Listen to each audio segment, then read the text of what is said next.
The rain fell in heavy sheets, drumming against the windows of the old house on Maple Street. Inside, the air was thick with the scent of polished wood and fading memories. Henry Whitaker sat in his study, his frail hands trembling as he held a pen over a crisp sheet of paper. At 78, his body was a map of timelines etched deep into his face. Shoulders stooped from years of labor and love. But his eyes, sharp and clear, burned with purpose. He was writing his will, and every word felt like a reckoning. Henry's life had been one of quiet devotion. He'd built a modest Empiria chain of small hardware stores across the county, each one a testament to his belief in hard work and community. But his proudest achievement was his son, Ethan. Or at least, it used to be. Ethan, now 26, had grown into a man Henry barely recognized. Once a bright-eyed boy who'd trail him through the store, tugging at his sleeve with endless questions, Ethan had become distant, consumed by a world of fleeting pleasures and shallow ambitions. The rift between them had widened over the years, a slow fracture Henry had tried, and failed, to mend. Tonight, the weight of that failure pressed against Henry's chest. He'd been diagnosed with heart failure 6 months ago, and the doctor's words still echoed. Weeks, maybe months. Henry had accepted it with the same stoic resolve that had carried him through life's hardships. But Ethan hadn't come to see him. Not once. Not when Henry called. Not when he sent letters. Not even when the hospital stays grew longer. Instead, Henry heard stories secondhand. From old friends or neighbors saw Ethan at parties, laughing, living as if his father's fading life was a distant inconvenience. Henry paused, his pen hovering. He thought of the last time he'd seen Ethan. 3 months ago, at a tense dinner.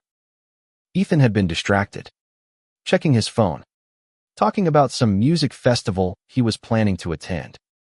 "You should come, Dad," he'd said, half joking, as if Henry, tethered to an oxygen tank, could dance under neon lights. Henry had smiled, masking the ache, and said, "Maybe next time, son." There hadn't been a next time. Now, as the rain pounded harder, Henry began to write.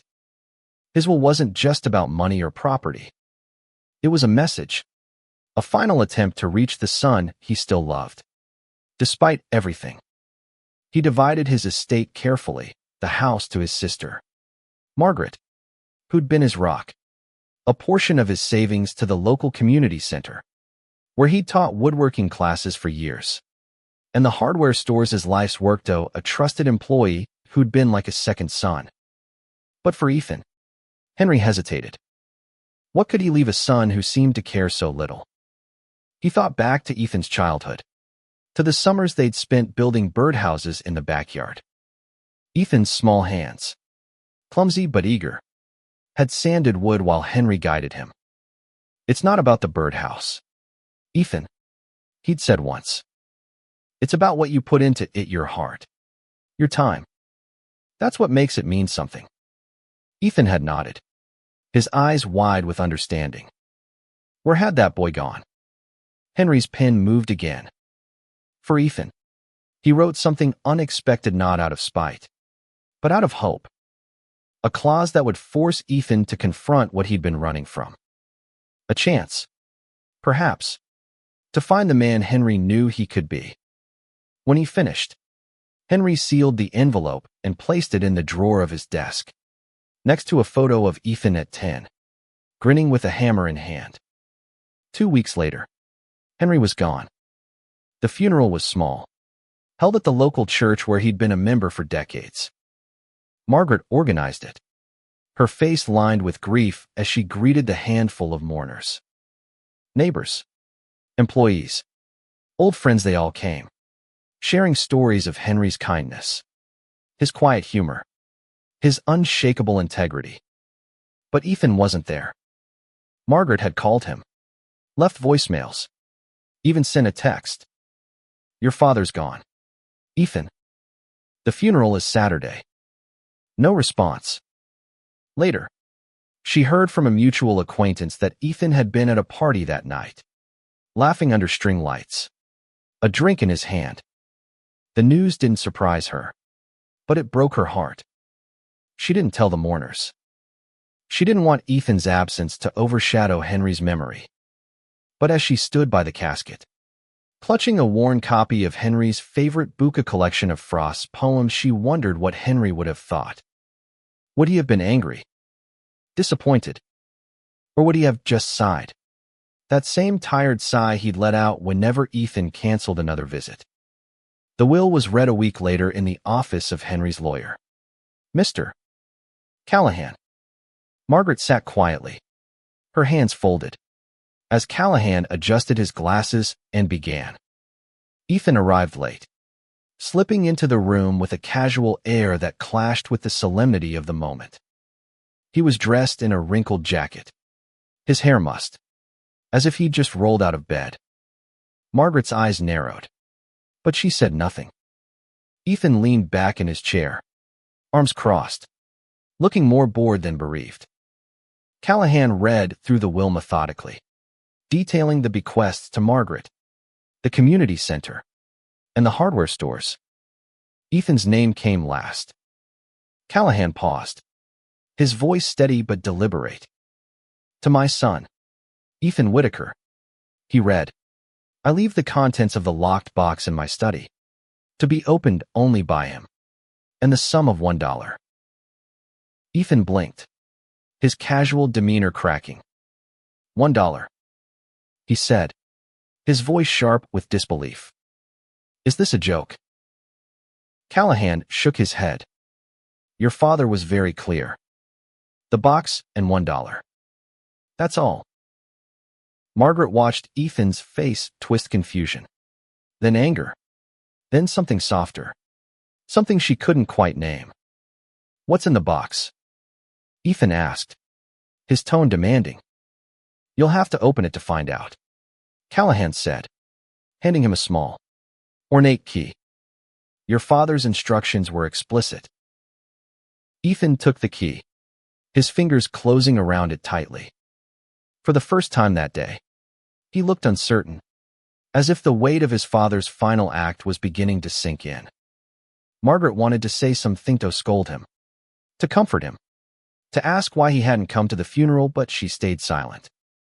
This was Henry's moment, not hers. That night, Ethan drove to the house on Maple Street.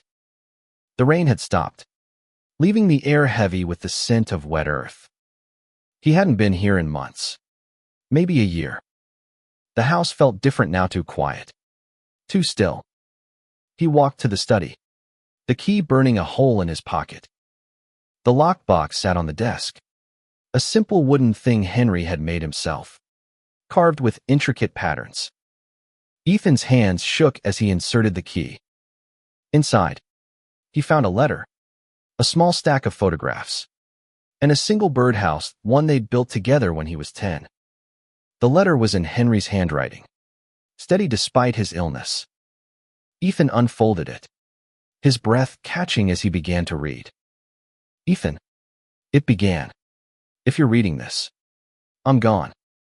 I don't know if you came to my funeral, but I hope you did. Not for me, but for you. To say goodbye. To remember what we had. Ethan's throat tightened. He hadn't come. He'd been at a party, chasing a fleeting high, telling himself he'd visit the grave later, when it was less heavy, less real. Now, the words on the page felt like a blade. I've left you this box because it holds what matters most. The letter continued. Not money, not things, but us. The photos are from the years when you were my shadow, my joy. The birdhouse is a reminder of what we built together, not just wood and nails, but love. I know you've lost your way, son. I've watched it happen, and it broke my heart. But I believe in you. Even now, the $1 is yours to spend. But the real inheritance is a choice, to live with purpose, to make something that lasts. Find it. Ethan. Find what matters. Ethan set the letter down, his vision blurring. He picked up the birdhouse, its edges worn but sturdy, and traced the clumsy initials he'd carved as a boy, E. W. The photographs spilled across the desk, snapshots of him and Henry. Laughing, working, living. He hadn't looked at these in years. He hadn't wanted to. The weight of his absence at the funeral crashed over him. He'd told himself it didn't matter, that his father wouldn't care, that life was for the living.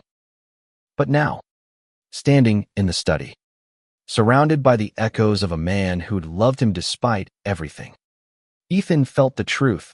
He'd failed his father. And maybe, just maybe, he'd failed himself.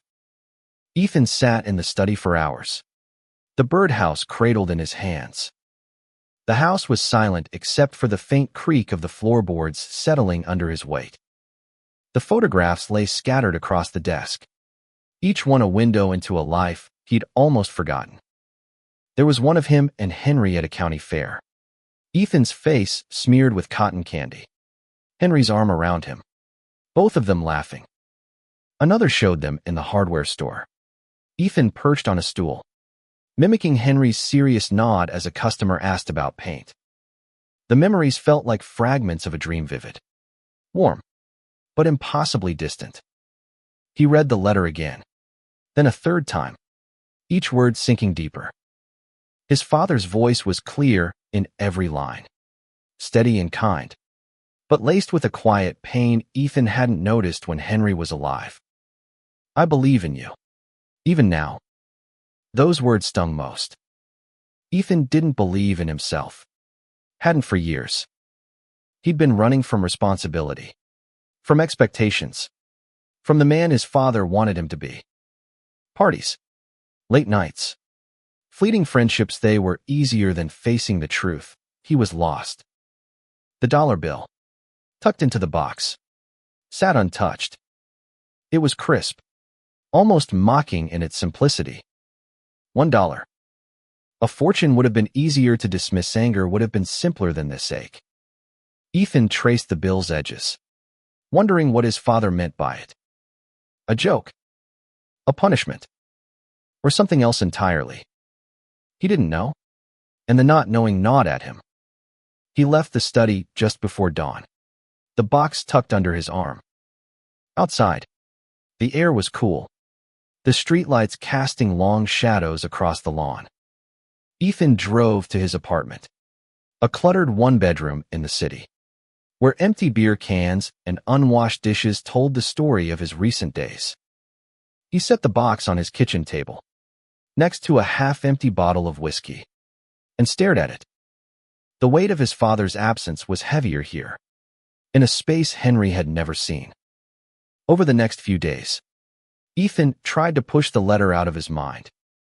He went to work bartending at a trendy downtown spot, where the tips were good and the hours kept him distracted. But the letter followed him, its words echoing in quiet moments. At night, he'd lie awake, replaying the funeral he hadn't attended.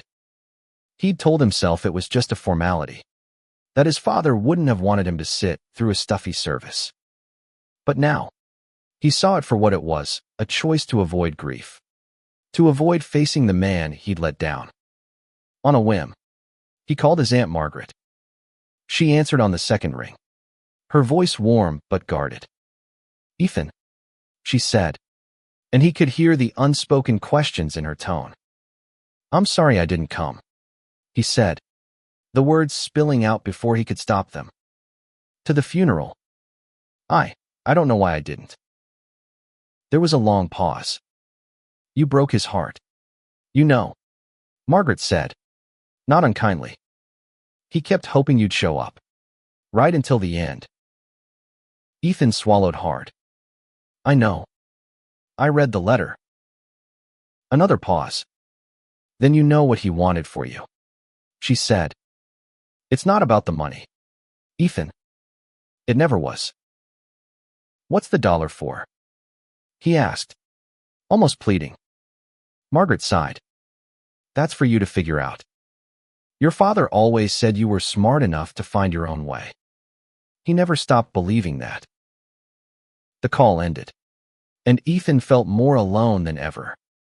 He opened the box again, pulling out the birdhouse. It was imperfect nails, slightly crooked. The paint uneven, but it was theirs. He remembered the pride in his father's eyes when they'd finished it. The way Henry had hung it in the backyard and waited for the first sparrow to claim it. "You made a home for something," Henry had said. "That's no small thing." Ethan didn't know what to do with the birdhouse, or the letter, or the dollar. But for the first time in years, he wanted to do something. Not just drift. Not just chase the next high. He wanted to understand what his father had seen in him. What had made Henry believe in him, even when Ethan had given up. He started small. He cleaned his apartment, tossing out the empty cans, scrubbing the dishes until his hands ached. It wasn't much, but it felt like a start. He took the birdhouse to a local park and hung it in a quiet corner, near a cluster of trees. As he secured it to a branch, an old man walking his dog stopped to watch. "Nice work," the man said, nodding at the birdhouse. "Reminds me of one I built with my son years ago." Ethan managed a smile. "Thanks. My dad and I made this one." The man's eyes softened. "Good memories. Then, hold on to those." Ethan nodded, his throat tight. He walked home, the dollar still in his pocket, a question he couldn't yet answer. That night, he dreamed of his father, not the frail man in the hospital bed, but the strong, steady Henry of his childhood, guiding his hands as they sanded wood, teaching him to measure twice, cut once. The next week, Ethan visited the community center where his father had taught woodworking. It was a modest building, its walls lined with photos of classes and projects.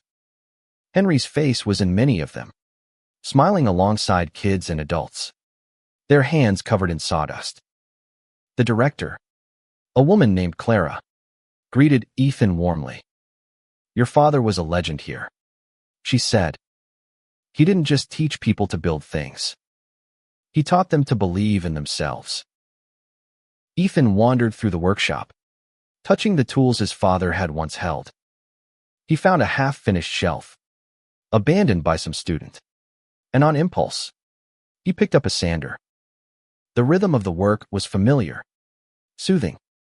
For the first time in months, he felt grounded, connected to something bigger than himself. Clara watched him work. "You've got his hands," she said. "He always said you were a natural." Ethan shook his head. "I haven't done this in years." "Doesn't matter," Clara said. "It's in you." He knew it.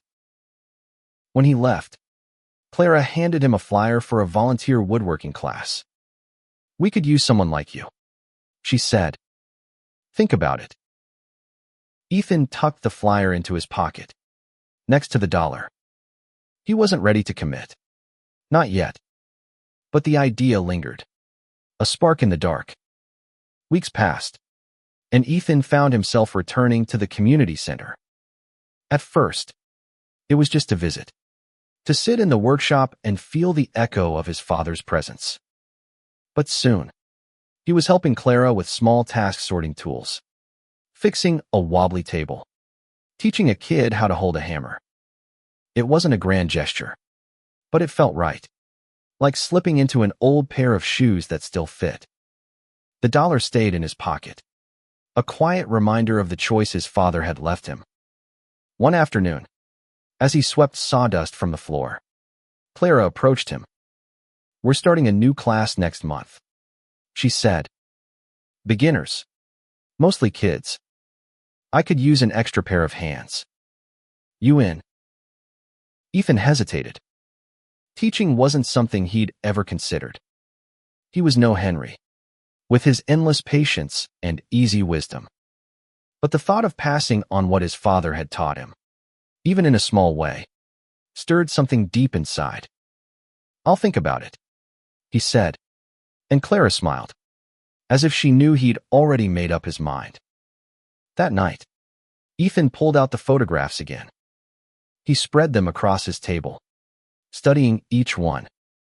There was one he hadn't noticed before, him and Henry at the beach, building a sandcastle. Ethan was 8, his hair wild from the wind, his grin wide as Henry sculpted a turret with careful precision. The memory was faint but warm. Henry's laughter, the salt in the air, the feeling of being enough, just as he was. He started to see his father differently, not as the distant figure of his recent years, but as a man who'd poured everything into the people he loved. Henry hadn't been perfect, he'd been stubborn, set in his ways, sometimes too quiet about his own struggles. But he'd been present, always, until Ethan had started pulling away. The realization hit hard. The distance between them hadn't been Henry's doing. It had been his. Ethan took the volunteer job. The first class was chaotic, 10 kids, ages 8 to 12, buzzing with energy and questions. Ethan was nervous, his hands clumsy as he demonstrated how to measure wood. But as the weeks went on, he found his rhythm. He taught them to sand, to nail, to build simple boxes and shelves. He told them stories about his father, about the hardware stores, about the birdhouse and the park. The kids listened, wide-eyed, and Ethan felt a flicker of pride, not for himself, but for the man who'd shaped him. One boy, Jamal, reminded Ethan of himself at that age, curious, a little reckless, eager to prove himself. Jamal struggled with the tools, his cuts uneven, his nails bent. Ethan knelt beside him, guiding his hands, echoing words his father had once said. "It's not about being perfect," he told Jamal. "It's about putting in the work. That's what makes it yours." Jamal grinned, and Ethan felt a pang of something he hadn't felt in years: purpose. He started to understand what his father had meant in the letter. The dollar wasn't the inheritance. The real gift was this: the chance to build something, to leave a mark, to make a difference. But the guilt lingered. Ethan still hadn't visited his father's grave. He'd driven by the cemetery once, slowing down as he passed the gates, but he couldn't bring himself to stop. The thought of standing there, facing the stone with Henry's name, felt too final. He wasn't ready to say goodbye, not when he was only beginning to understand what he'd lost. Margaret noticed the change in him, though. They met for coffee one morning, and she watched him with a mix of surprise and approval. "You're different," she said, "not so restless." Ethan shrugged, stirring his coffee. "I'm trying. I don't know if it's enough." "It's a start," Margaret said. "Your father would be proud of that." "Would he?" Ethan asked, his voice low. "I didn't even show up, Margaret. I let him down." She reached across the table, squeezing his hand. "He loved you, Ethan, more than you know. He didn't write that will to punish you. He wrote it to wake you up." Ethan nodded, but the words didn't erase the ache. He thought about the dollar, still in his pocket. He'd started carrying it everywhere, like a talisman, a reminder of the choice he hadn't yet fully made. What did it mean to live with purpose? To make something that lasts? He was beginning to see it in the kids at the community center, in the birdhouse hanging in the park. But it still felt incomplete, like a puzzle with missing pieces. One evening, after class, Ethan stayed late to finish a project, a small bench for the community center's garden. As he sanded the wood, he thought about his father's hands, calloused and steady, guiding his own. He thought about the funeral, the party, the years of drifting. The bench wasn't perfect, but it was solid, built to last. When he finished, He carved his initials into the underside, next to a faint H. W. He imagined his father would have left. He took the dollar out of his pocket and placed it on the bench, staring at it under the workshop's fluorescent lights. It wasn't just a dollar anymore. It was a question, a challenge, a chance. Ethan didn't have all the answers, but for the first time, he wanted to find them. The community center became Ethan's anchor. He was there most evenings now, teaching classes, fixing tools, or just talking with Clara about his father's old projects. The kids called him Mr. Ethan, a title that made him laugh at first, but he grew to like it. It made him feel like he was part of something, like he belonged. The dollar stayed in his pocket, a constant weight, but it no longer felt like a burden. It was a reminder of what he was working toward, even if he couldn't name it yet. Jamal became his shadow, much like Ethan had once been with Henry. The boy was stubborn, quick to argue, but he listened when Ethan spoke. One day, they were building a birdhouse together, and Jamal asked, "Why do you do this? You don't get paid, right?" Ethan paused, sanding a piece of cedar. "My dad used to teach here," he said. "He loved it. I guess I'm trying to keep that going." Jamal nodded, as if that made perfect sense. "My dad's not around much," he said, his voice quiet. "You're lucky you had a good one." Ethan's chest tightened. "Yeah," he said. "I was." He didn't tell Jamal about the funeral, or the will, or the years he'd spent running from his father's love. But the boy's words stayed with him, a mirror to his own regrets. He started to see his father's absence not just as a loss, but as a call to action. Henry had left him the dollar, the box, the letter not to shame him, but to show him what was possible. Ethan began visiting Margaret more often, seeking stories about his father's life. She told him about Henry's early days, how he'd started the hardware stores with nothing but a loan and a dream, how he'd stayed up late helping neighbors fix their homes after a storm, how he'd kept a photo of Ethan in his wallet, even when they hadn't spoken in months.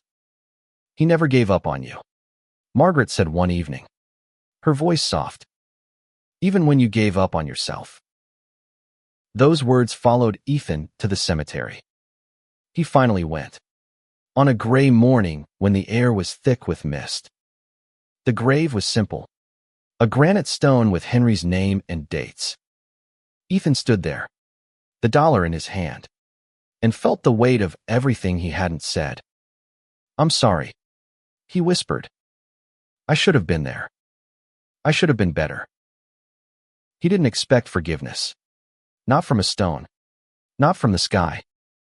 But saying the words aloud felt like letting go of something heavy. He placed the dollar on the grave, tucking it under a small rock to keep it from blowing away. It wasn't much, but it was a gesture, a promise. Back at the community center, Ethan threw himself into the work. He started a new project, a community garden, with benches and birdhouses built by the kids. He reached out to his father's old employees, asking for donations of tools and materials.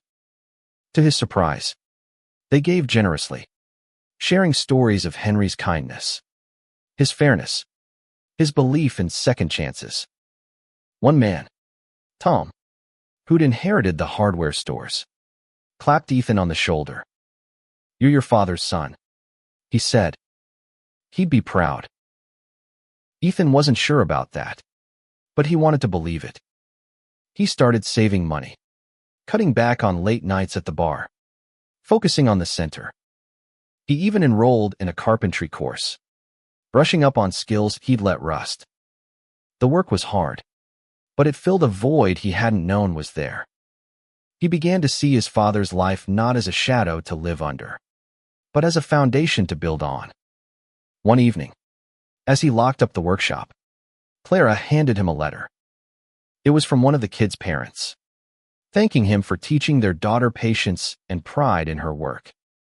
You're making a difference. The letter said. Ethan read it twice, then tucked it into the box with his father's letter. It felt like a piece of the puzzle clicking into place. But there were still moments of doubt.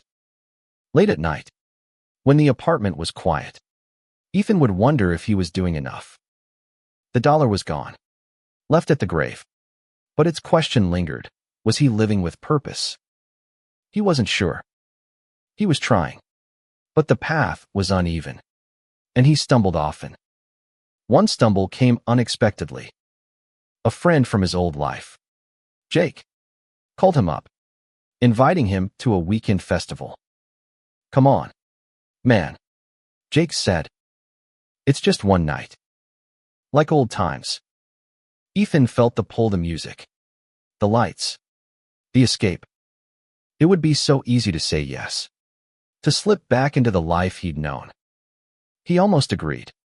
But then he thought of the kids at the center, of Jamal's crooked birdhouse, of his father's letter. Not this time, he told Jake. I've got something else going on.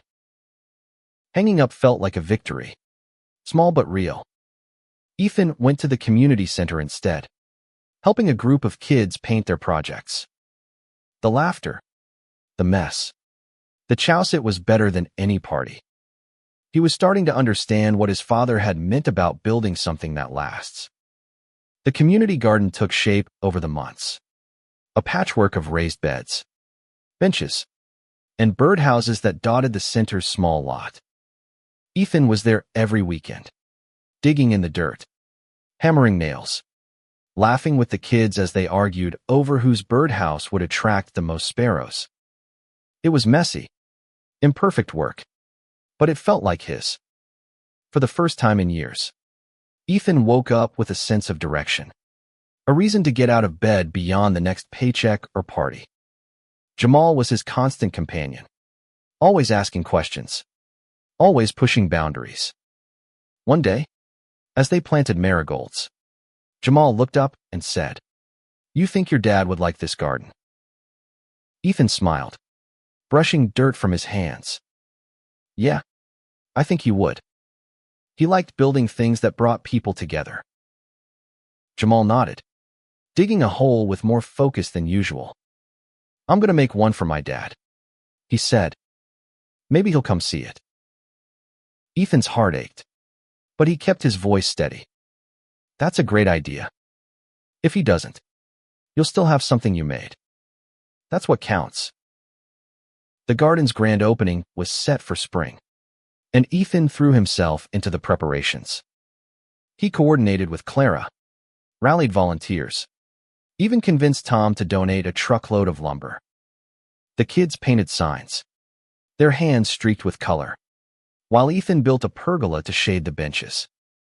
It was hard work, but it was good work, the kind that left him tired in a way that felt earned. Margaret came by one afternoon, watching as Ethan helped a girl hammer a nail into a trellis. "You found your place," she said, her eyes bright with something like pride.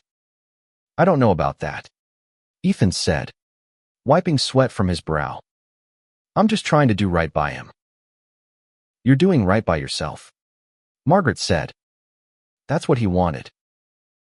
The words stayed with Ethan, a quiet reassurance. He was beginning to see his father's will not as a judgment, but as a gifted chance to rebuild what he'd broken. The dollar had been a symbol, a nudge to choose a life that meant something. And slowly, piece by piece, Ethan was choosing. But the past wasn't so easily left behind. One evening, as he locked up the center, he ran into Jake outside a bar.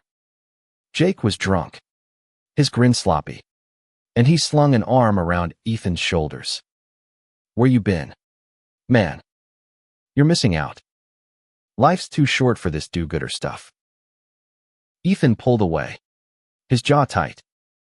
"I'm not missing anything," he said. "Not anymore." Jake laughed, but there was an edge to it. "You think you're better than us now. What? You're going to be your dad, fixing the world one birdhouse at a time." The words cut, but Ethan didn't flinch. Maybe, he said, if that's what it takes. He walked away, the night air cool against his skin. Jake's laughter faded behind him, and Ethan felt a clarity he hadn't known before. He wasn't his father, and he didn't have to be. But he could carry forward what Henry had taught him about work, about love, about leaving something behind. The night before the garden's opening, Ethan stayed late, finishing a sign that read Henry's Garden in bold, carved letters. He'd kept the name a secret, even from Margaret. As he sanded the edges, he thought about the dollar, about the letter, about the man who'd believed in him when he hadn't believed in himself. He didn't have all the answers, but he was starting to find them, one small choice at a time. The opening was a small affair, but the community showed up: kids, parents, neighbors, even some of Henry's old customers. Margaret gave a short speech, her voice breaking as she talked about her brother's love for this place. Ethan stood to the side, watching as Jamal showed off his birdhouse, as Clara thanked the volunteers, as the kids ran through the garden, their laughter filling the air. When it was his turn to speak, Ethan froze. He wasn't used to this being the center of attention, being someone people looked to. But he stepped forward, holding the sign he'd made. "My dad built things," he said, his voice steady despite the knot in his chest. "Not just stores or birdhouses, but lives. He built me, even when I didn't see it. This garden's for him, but it's for all of us, too. A place to grow, to make something that lasts." The crowd clapped, and Margaret hugged him, tears in her eyes. Jamal ran up, holding a marigold he'd planted. "For you, Mr. Ethan," he said, and Ethan took it, his throat tight. That night, Ethan sat in the garden alone, the stars bright overhead. He thought about the dollar, about the choices he'd made, about the man he was becoming. He wasn't there yet, but he was closer than he'd ever been. Years passed, and Henry's garden became a cornerstone of the community. The pergola Ethan had built stood strong, its wood weathered but sturdy, a testament to the care he'd put into it. The birdhouses multiplied, each one a small piece of someone's effort, someone's pride. Ethan was there most days, teaching classes, planting flowers, or just sitting on a bench, watching the kids play. The community center had become his home, in a way the house on Maple Street never could. He'd kept the box from his father's study, now stored on a shelf in his apartment, next to the letter he still read sometimes. The photographs were framed, a quiet reminder of the years he'd lost and the ones he was reclaiming. He'd taken over Henry's old woodworking class, teaching a new generation of kids to measure, cut, and build. Jamal, now a teenager, was his unofficial assistant, his birdhouses the best in the class. Ethan had changed, too. He'd quit bartending, taking a job at a local carpentry shop to support his volunteer work. He wasn't rich, but he was content, a word he'd never understood before. He saw Margaret often, their bond strengthened by shared memories and a quiet understanding.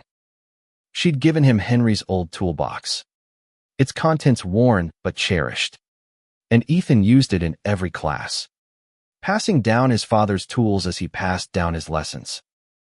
The guilt over the funeral never fully left, but it softened, like a bruise fading over time. Ethan visited the cemetery regularly now, leaving flowers or small carvings by the grave.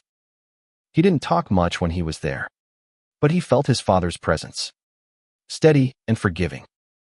The dollar was long gone, blown away or taken by some passerby, but its message had taken root. Ethan had chosen purpose, one day at a time. One spring, as the garden bloomed with marigolds and daisies, Clara approached Ethan with an idea.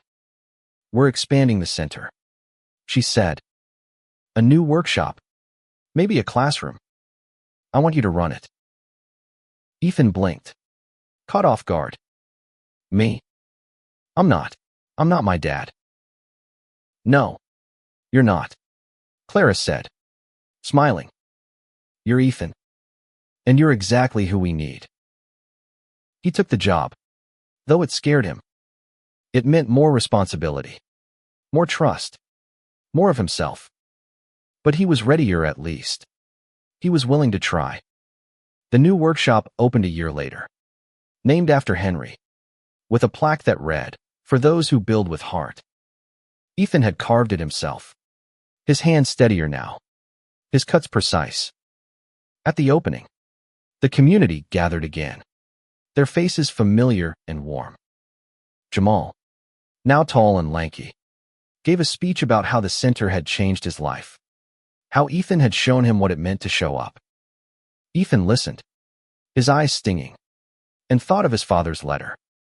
Find what matters, Henry had written. Ethan was beginning to. After the ceremony, a woman approached him, holding a small birdhouse. She was older, her face lined with grief, but her smile was kind. My son made this here, she said. Before he passed, he loved your classes. Ethan took the birdhouse, its edges rough but full of care. I'm glad, he said, his voice thick. I hope it meant something to him. It did, she said. And to me. As she walked away, Ethan felt the weight of his father's legacy, not a burden, but a gift. He'd skipped the funeral. Yes, but he hadn't skipped the life that came after. He'd made mistakes, but he'd also made choices small, steady ones that built something real. A garden, a workshop, a community, a life. That night, Ethan sat in the garden, the air sweet with the scent of flowers. He held the birdhouse the woman had given him, turning it over in his hands. He thought of his father, of the dollar, of the letter that had changed everything. He didn't have all the answers, but he had enough. He was building something that would last, not just for himself, but for everyone who came after. And somewhere, he hoped, Henry was watching, his eyes bright with pride.